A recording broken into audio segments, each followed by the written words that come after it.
Twitch has a rather serious problem.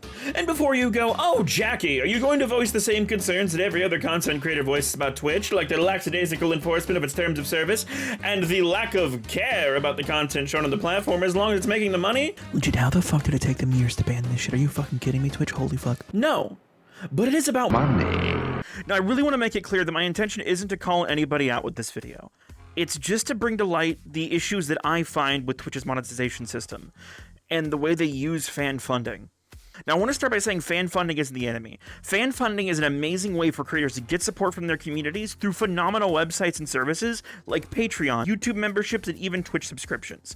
The problems I'm about to air out today are relating to Twitch, not the concept of fan funding, and the way that Twitch themselves are taking all of these amazing services and resources that we have with their interaction with their community and kind of weaponizing them in a really scummy way. Now, before we get into any of the details, I need to explain the concept of scale on Twitch. A lot of viewers think that if you're sitting at a few hundred viewers or a few thousand viewers, that means you've made it big. That is like the big boy numbers. And a lot of people have the concept in their head that a few hundred viewers isn't even the top 50% of Twitch. But in reality, due to some metrics being released back in 2021, we are now aware that if you average more than 6 viewers, you are in the top 6.7% of Twitch, more than 11, top 3.1, and if you average more than 51, you're in the top 1% of streamers on Twitch. Now, why is it important to understand the concept of scale on Twitch? It's because we live in a capitalist hellscape, right? Money makes the world go around. If you want your favorite streamer to be able to create constantly, they're going to make money off of it because they have bills to pay, mouths to feed, and all of that shit. So they need to be able to make money. And through Twitch, they offer a few pretty solid ways on paper to make money through fan funding with your community. So let's dive a little bit deeper into those, shall we? All those fan funding methods are unlocked upon reaching Twitch Affiliate, which is an incredibly low bar. To make Twitch Affiliate, you need to have at least broadcasted 500 total minutes in the past 30 days, at least 7 unique broadcast days in the last 30 days, an average of 3 concurrent viewers over the last 30 days, and at least 50 followers. Now, here's the thing. That sounds like a really easy bar to get, because getting Affiliate isn't hard. It's incredibly easy if you dedicate yourself to it. But that's where the problem arises, and how I believe what they do leads into something incredibly predatory.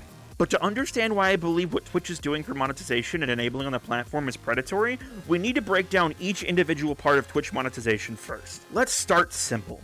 Twitch subs. Twitch subs are a way to show support for a channel and get access to channel emotes, sub-only chat modes, and on rare occasions, sub-only streams. Streamers have a lot of options to increase engagement and the desire for a sub. One of those ways is a subathon, meaning the more subs you get, the more rewards you get, and the longer the stream goes on, and things of that nature. Subs are also a great way to get around the terrible ad practices of Twitch. We'll get into it later. And honestly, Twitch subs are pretty harmless, outside of the really shit 50-50 split for all creators now, and the very strange currency conversion ratios that Twitch are using. They aren't that bad. But what they feed into is the problem. Here we see a Twitch chat. Inane, innocuous, a place for chatting. But if you look there at the top, you'll see something rather special. The gift sub leaderboard. Now, while subs on their own are a pretty solid way to support the creator, the gift sub leaderboard is really skeevy in my opinion. Like really sketch and fucking malicious. Because what the gift sub leaderboard does is it turns supporting you into a competition. Now, I'm sure you, an intelligent viewer of my channel, will go, I don't see it that way. And I'm sure you, an intelligent viewer of my channel, will go, I don't have to worry about things like that because I am a smart viewer of the Jackie Alexander channel, so I won't fall for such simple, trite things as a simple gamification. But you're not the people I'm worried about. Honestly, I love when you guys supported me on Twitch when I used to stream on Twitch. It was really amazing, and it was really satisfying. But the Twitch sub leaderboard really does lead into predatory vibes. Because here's the thing, right? Humans by nature are very competitive. We want to be the best, we want to be number one. And in that action, say someone on a whim has saved up money, and they go into their favorite streamer's chat, and they donate 10 gift subs. And then some Joe Schmo comes along and donates 20. Due to human psychology and our conditioning and our desire to win, because we do have a desire to win, there will be a little fucking monkey thing in the back of their head that goes, ugh, ugh, what win? And, like, it's also demotivating, right? Because it creates a realm of haves and have-nots, where someone can donate 10 gift subs, And people will want to support, but they can't due to their financial situation because we're in the middle of a fucking recession. And they'll see that and they'll feel bad. Because, yeah, the leaderboard is there to show and appreciate the people who do donate, but it also inadvertently shames those who can't donate. I've had many times when I was streaming on Twitch where I had a viewer say after someone donated a bunch of gift subs, man, I really wish I could support you. It really bothers me that I can't. Or they'll say, I do not have enough money to spare to get a subscription or afford Amazon Prime. We're in really hard times. And they'll be so grateful when they get a gift sub. But that also, like, feeds into that cyclical knowledge of the haves and have-nots. And that bothers me to no end. Because it's right there in front of you. Whereas on YouTube or other platforms that offer a membership-style service, when someone has the membership, they might get a little icon next to their name. And if someone does, you know, a big gift donation, you'll see it in the chat and then it'll scroll on by. There isn't anything there constantly name and shame the people who can't support. And that's really what bothers me the most. But that's just the beginning. Let's get into bits. Twitch Bits, the holy integration of Twitch, the ultimate integration master, something you can buy for a 40% markup to use to donate to your favorite creator, activate silly sound plugins, and do other various shit to the streamer or for the streamer. Now, Twitch Bits are kind of interesting. For one thing, Twitch Bits are the only way on Twitch for the dollar amount that you see to go directly to the creator. Whereas with subs, you have the weird currency conversions on top of the 50% split. With bits, you give your creator 100 bits, they get $1.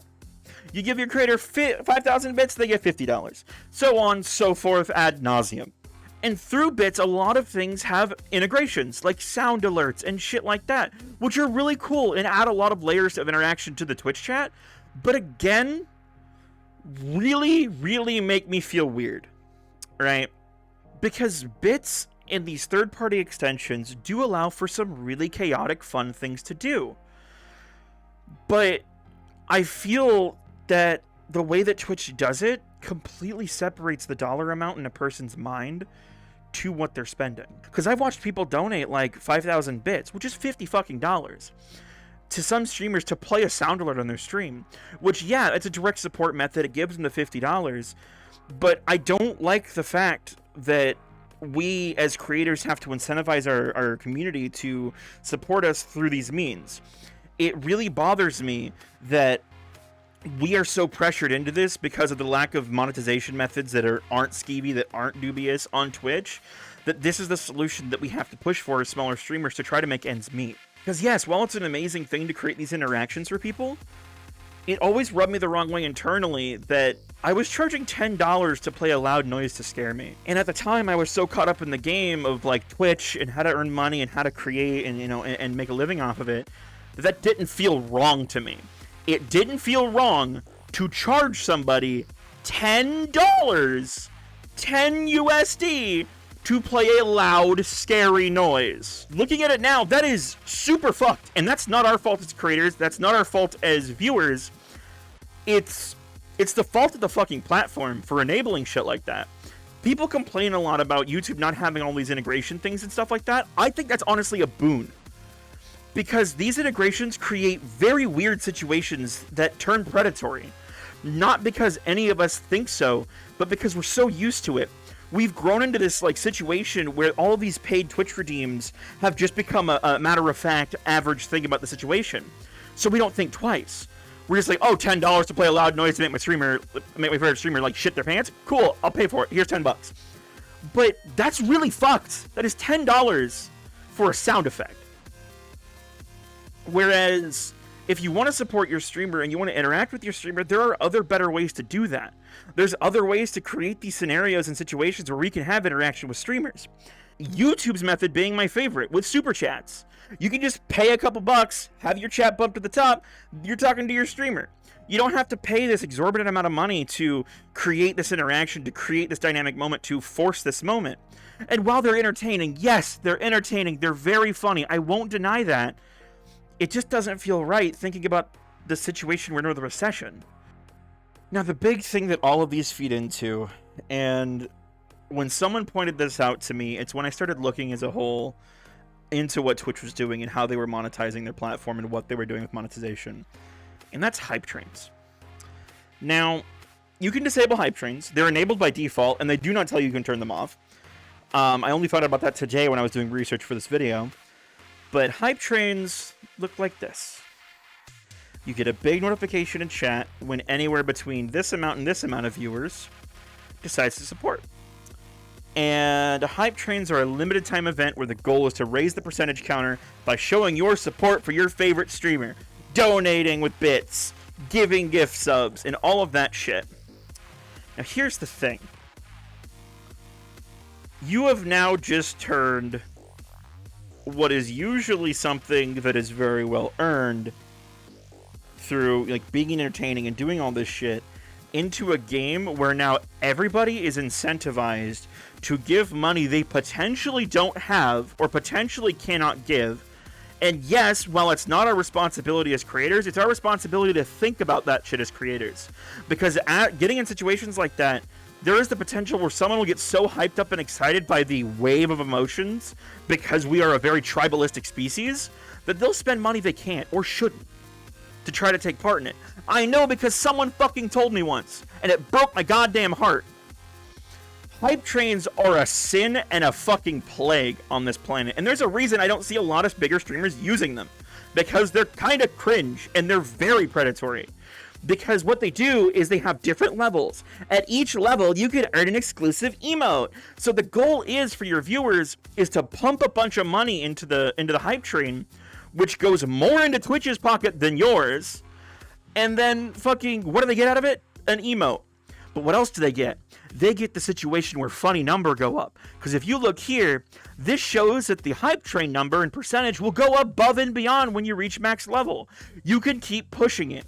And there are some streamer communities that I know that I will not name that have turned it into a game to see how high they can get it.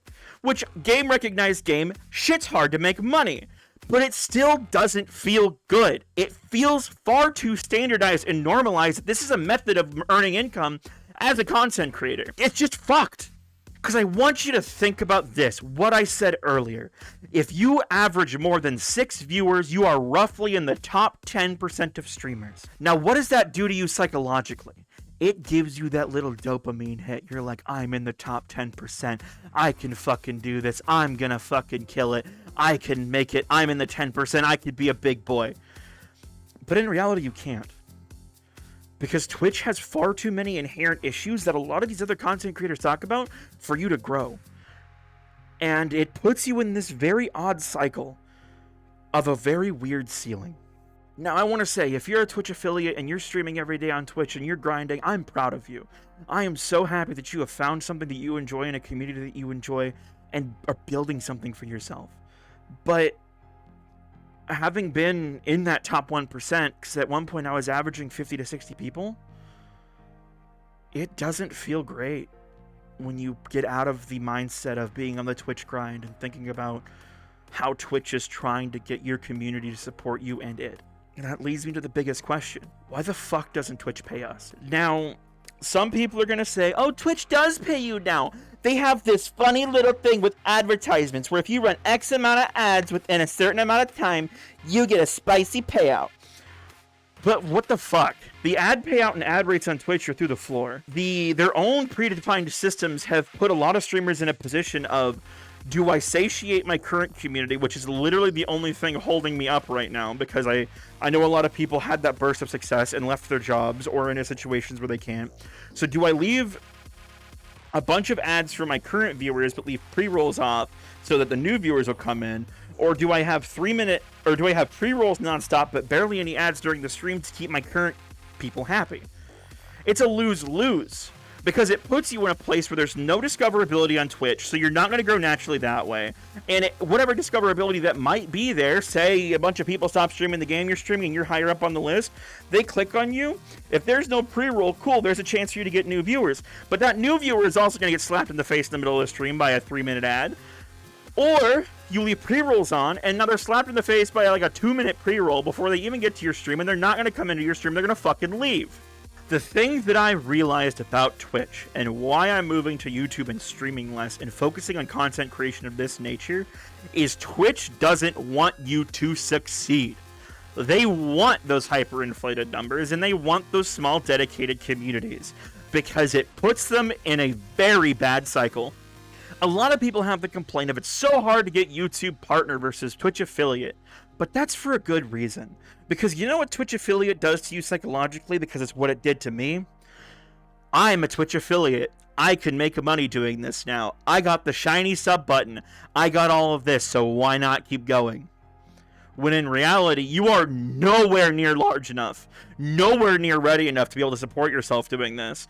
And by Twitch creating the affiliate program, it lulls a lot of people into a false sense of security, which is incredibly bastarding. Like, I fucking hate that. It feels terrible. It genuinely lulls you into a false sense of security. Because you start having these moments where you might have a month or two where you do fucking amazing. But the thing about fan funding and Twitch is, if there is any economic downturn across the world, you're broke. Any economic issue across the world, you're broke. You stop streaming for a few days, and you lose your flow, and people start thinking you're gone, you're broke. So there's just no fucking... Twitch leaves you in this situation intentionally. Because they encourage you to pour your time in, because you could do it, you could do it, you could do it, you could do it.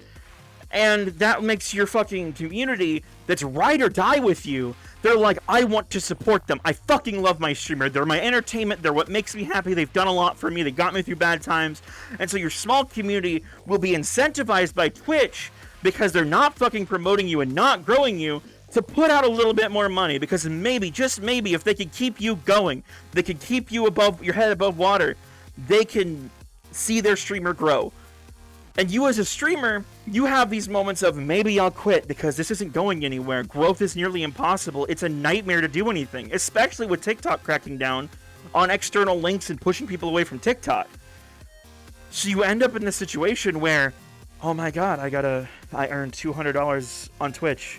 That's amazing. I'm so happy my community supported me. Well, they supported me and they have subs, and I can't communicate to them to cancel their subs, so I guess I'll stay. And you pour all this time, effort, and energy into something that, yes, you can do for joy. You can do for passion. I understand that some people do this for passion. I am just explaining the predatory bullshit.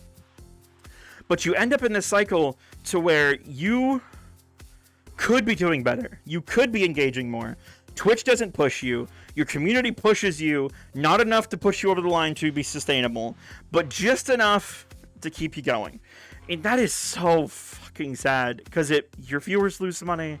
You lose money, well, you gain money, but you don't have enough to live off of. And most of that's lining Twitch's pocket. We need to demand better. We need to ask for better.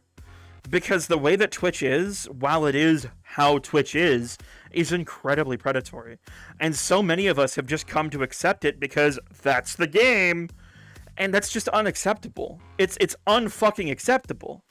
Because we have other options for fan funding, like Patreon, where we can generate actual tangible rewards for people and give them stuff to do for supporting us. And most of that goes to us. Yeah, Patreon takes a cut like everyone else. Or you have direct donation support, which is incredibly de-incentivized on Twitch because of bits and shit like that with all the bits integrations. So Twitch, once again, trying to force their way in and take the shit. And you look at YouTube now. YouTube, everything that goes through YouTube is a 70-30 split once you're eligible for it, which is fucking amazing. It's super cool. I'm super happy for it. Twitch is 50-50. And with all these currency conversions, you're just losing. You're just not getting as much. And people who might be putting themselves out to support you in a different country from your own might end up giving you way less than they thought, or way less than what their money was worth. Because I've looked into some of the currency conversions, and you can look for them yourself. Some of them aren't converting properly. Some of them are taking the $4.99 that is a Twitch sub and converting it to equivalent to like $1 or $2 in another currency. And it's just no bueno. No bueno. No bueno. And that's personally why I'm switching to YouTube. Because switching to YouTube makes me feel like I don't have to e-beg for you guys. I don't have to e-beg to potentially make an income off of this shit. I could take sponsors. I could take ad reads and shit like that. And that stuff generates income. And all you guys have to do is maybe check out a product you like or something like that. Because at the end of the day, I'm tired of fucking e-begging. That is what, to me, Twitch has become in the way that they have it implemented. The way that they frame Twitch and generate Twitch and created Twitch, it feels like very fancy gamification e-begging, where you are the character in Twitch's mobile game that everyone wants to invest money in to buy up, to rank up your hero. That's kind of how it feels with the way that Twitch has it structured. And I don't like it. And I'm done with it. By going to YouTube, what we trade in interactions, we gain in the ability to not have ads run on the live content so people can come in anytime and enjoy the content without ever having fear of being interrupted. They could know that when they spend money, they're spending an actual dollar amount for a super chat. They're not going through some mysterious currency conversion where Twitch takes a cut off the top. They're literally just like, I give $10, Jackie gets 70% of that, YouTube gets 30% of that. It's a fantastic setup. The other thing that I really want to point out is you look at what YouTube is doing. YouTube and Amazon are both trillion-dollar companies, and yet YouTube's still out here fucking busting ass trying to make it the best experience for the creator they can. And while they do have their mistakes and make their mistakes, a lot of the complaints people have about content ID and shit like that is them just kind of being bitchy. Don't use copyrighted shit, forehead. The biggest thing is I want to be able to stream to you guys and potentially have you guys be able to support me without having to feel like a salesman to do it. Without having to feel like I'm selling you guys something every 6 seconds. With a sub goal or a dono goal or something you can spend money on to make me do a funny thing, which, yeah, it loses interaction. But it also means that when you guys actually care enough to want to support me, you're actually supporting me. You're not just getting tricked into spending money that you shouldn't on something really dumb. Now, if this generates hate, I'm sorry. I'm not calling anybody out. I'm calling the industry out. Because we've let this shit get standardized for far too long and it bothers the fuck out of me. Anyhow, thank you so much for watching. If you like what you saw here, please like, comment, and subscribe. Do all that really cringe call to action shit. I honestly hate the call to action shit, but I can get over the call to action shit because it's not me telling you we're close to a hype trade. Get ready to burn your income. Anyway, guys, I love you so much. Thank you so much for watching. If you want something, if you want me to talk about something in the future, go ahead and leave a comment down below, and I'll fucking see about checking it out because I want to talk about more topics. I have a few in the works. I have a few in the cranking up in the noggin that are pretty solid ideas. But for now, I leave you and bid you adieu.